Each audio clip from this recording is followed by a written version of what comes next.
Ha? Bakit ako gaganti? Kung pwede namang panoorin na lang kita habang kinakarma.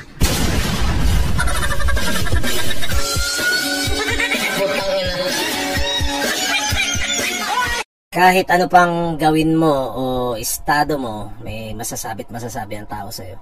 Mahuhusgahan ka pa din 1,000,000% sure yan. Halimbawa, bumihis ka, nag-ayos ka, nag-alahas ka, relo, paganda ka, papogi ka. Sabihin sa'yo, ang arte mo, feeling ka, pasosyal, di bagay, OA ka, pasikat, social climber, pabida. Ngayon, pag nagpakasimple ka naman, yung saktuhan ka lang, sasabihin naman sa'yo mukha kang basura. Jologs, wala kang pera, baduy, lalayuan ka pa. Diba? Ganun talaga. May mga tao talaga na yan ang ambisyon sa buhay, maging judge.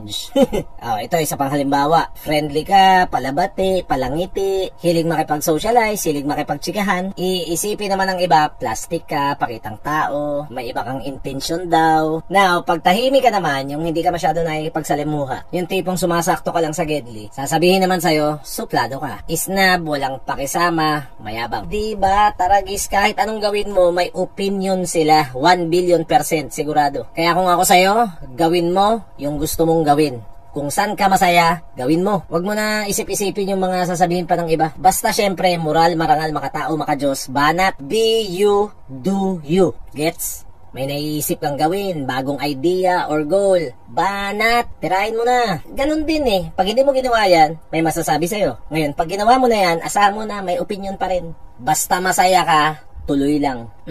Basta wala kang sinasagasaang tao, tapos trip mo talagang gawin, banat. Alam mo, sa dami ng importanteng tao sa buhay mo, yung sarili mo ang pinaka-importante. Kaya alagaan mo yung mental health mo. Lalong-lalo na yung happiness mo. Kasi tandaan mo, hinding-hindi ka iiwan ng sarili mo. Oh yes.